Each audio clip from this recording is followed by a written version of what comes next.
All right, so let's get straight into it.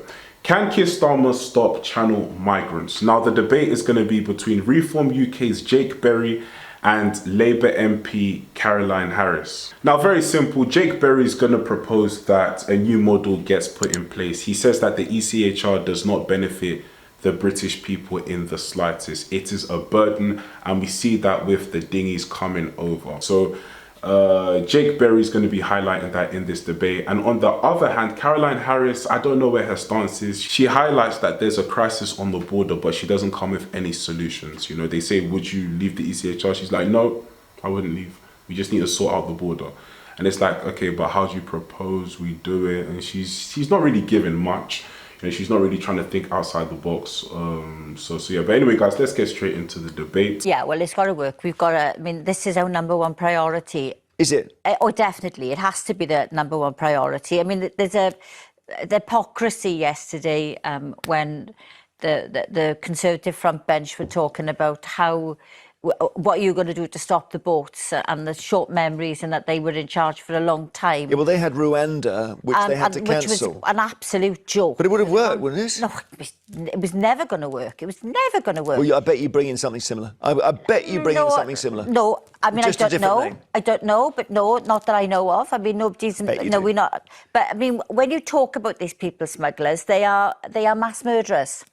Let's call it what it is, because the boats that they are putting people in are plastic. I mean, as a former member of the Home Affairs Select Committee, we went to the port where they were coming in and saw these boats.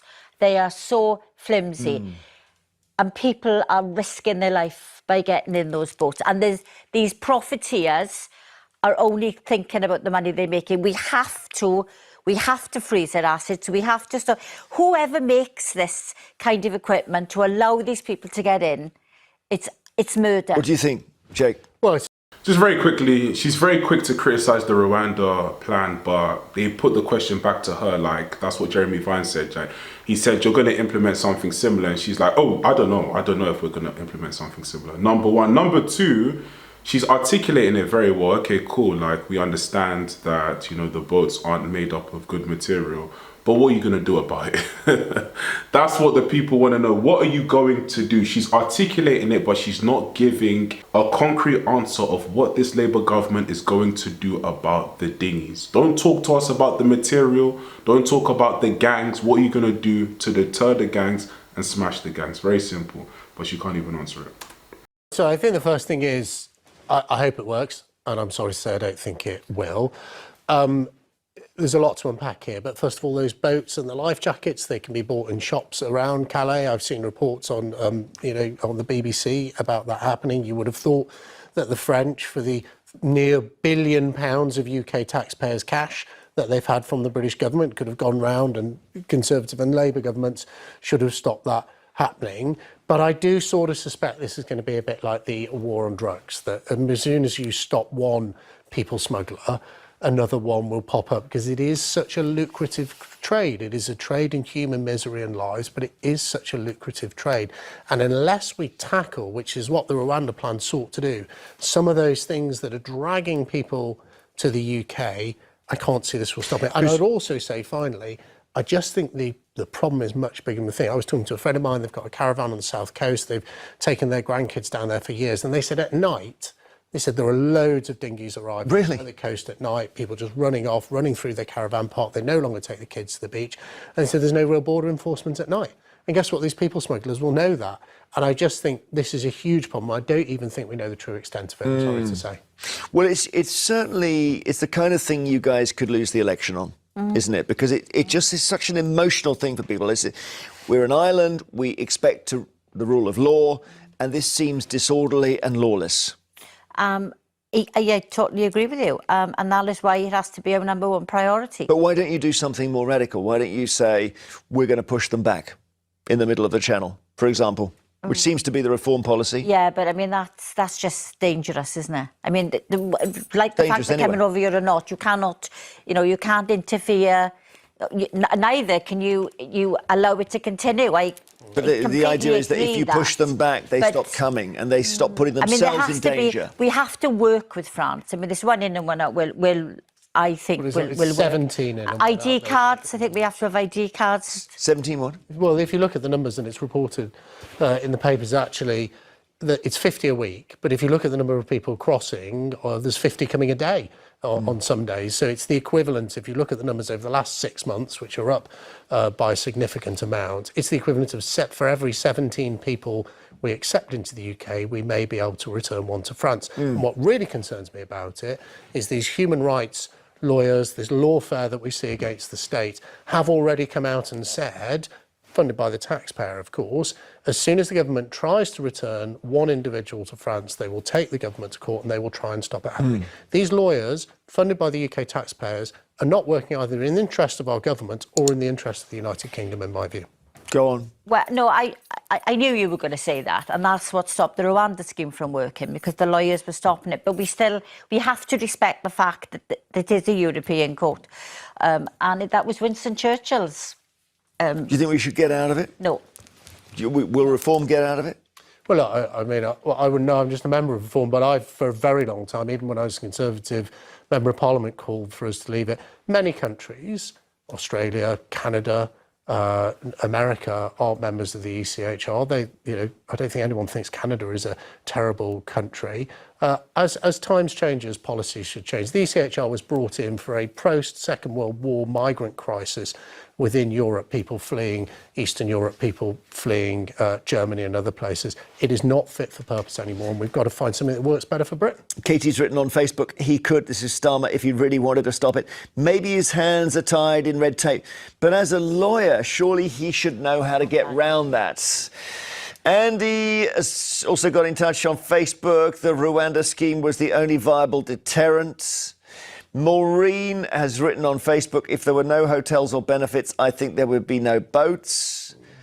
Rabina said I think this is Starmer, is more interested in flying around and making sure MPs get a wage increase. The decline in Starmer's popularity from hero to zero. It was always going to be tough, because we did inherit a really, really bad set of books. And Keir, in all fairness to him, he's taken the hit on it. I admire him, because I wouldn't want his job for all the money in the world. I really wouldn't. Yeah. But, I do believe in him. He's got principle. And when he says he's going to do something, he will do it. What, like the winter fuel allowance? Well, yeah, but he did listen and the benefit changes. I never know whether you're supposed to listen or just be decisive. I don't know what the modern politician's supposed to do. Well, I lose faith sometimes. There's no answer. Come on, join us. Yeah, that really would be if that happened on this show. What a coup. That would be a coup. I just think it's really difficult. Everybody's got their own thoughts on different issues, but sometimes I get quite frustrated that we don't all try to sing from the same hymn sheet and try to get things better for everybody. I mean, Jake will tell you, I've always really tried to work cross-party. We've always worked together. I've never, ever, I will work with anyone to make this a good situation, but I am a Labour politician to the core. France have let us down, haven't they? Haven't they just waved them all off? I mean, I think the British public should be asking for our money back. There's £1 billion gone to France. When President Macron came over for his state visit, one occasion, and one occasion only, as far as I can tell, they had footage of French police officers slashing the dinghies while they were sort of in ankle-deep water to stop people coming over. But I'm not sure where the rest of the money has gone. It's quite interesting. France doesn't give the same level of benefits to migrants living in Sangatte and places in Calais as the British government does. It houses less than half of them. They don't get free dentistry, free NHS benefits, mobile phones. And when he was over here, Emmanuel Macron spoke about the pull factors for Britain. And we need to be realistic about it. He said, you've got an economy where people can work illegally in the sort of black economy. You've got a benefit system which is drawing people in. And they're the sort of things that we've got to tackle, the pull factors. By the way, everyone wants this to stop, including Caroline and every person in politics. If we're going to stop people coming, we've got to tackle those pull factors. What about the pull factors? And Macron said it's people being able to work illegally here, which they can't do in France. And that's why we need ID cards. So we'd be able to stop. If we had ID cards, people wouldn't be able to work illegally. Do you know what? I guarantee you'll bring them in. Everyone will complain. People like me will say, why am I having to carry an ID card? And the boats will continue. Well, it'll still carry on. They won't be able to work. So that will be one problem solved. But just to say, I mean, I don't think asylum seekers get mobile phones, Jake. Well, they do. Yeah, they do. Well, some local authorities have been giving them. Some local that's authorities have been me. paying for them to have driving lessons. Well, I've not when heard they've that been in one the either. UK. I mean, I find that really strange. The hotel My- thing has gone badly, hasn't it? The hotel thing, I agree that's hugely problematic. Come to Britain and stay in a hotel but free. They don't actually get money. They don't physically get money. £40 a week, I think they get. But they get it in £40 a vouchers week. very often. No, but £40 a week to live on for food. Why does everyone need an ID card when immigration officials could go to places where people are often being exploited, nail bars, bottle shops, people say, people driving these delivery bicycles around major cities delivering takeaways? Why does everyone have to carry an ID card? Surely it would be quicker and easier, because you know and I know it would take a year at least to bring them in, and that would be no resistance. Surely we should just have enforcement officers stopping people on bicycles delivering takeaways, raiding. But then how do they know? Well, that's what Trump is doing. And the FBI. He's reduced inward migration by over 90%. Yep, You're never going to be, you can overpolice something as well. I mean, I think the situation with an ID card, if you want to get paid, then you need an ID card to be able to register to be. But what about?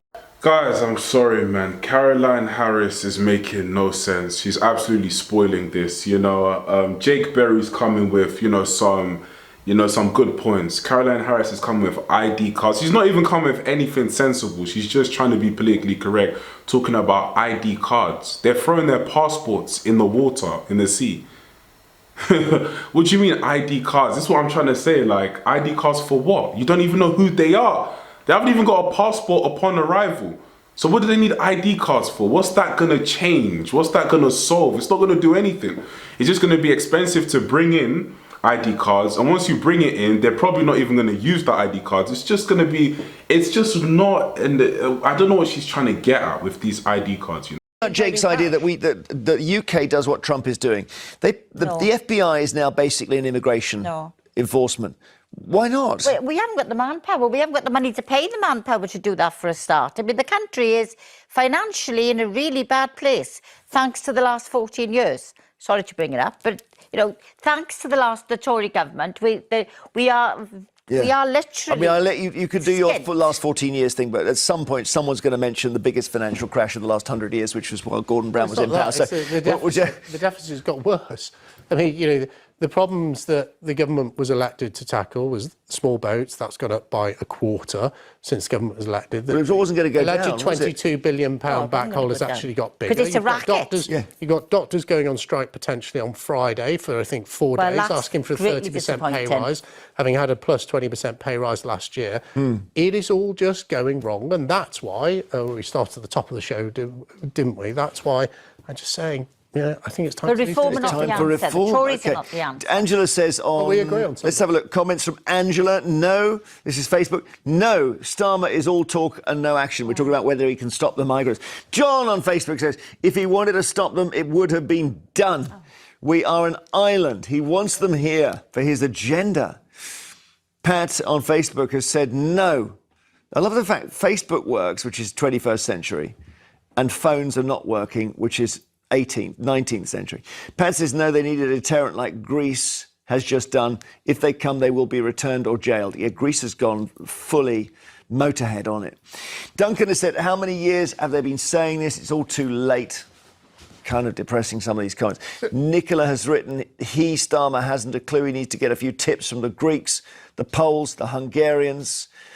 Lots are coming in on our socials. Peter has said Labour and Conservatives have zero intention of stopping them. Guys, let me know in the comment section down below what you think. Honestly speaking, I've been talking about the unit party between the Conservative Tories and the Labour Party, and they seem to be implementing the exact same policies.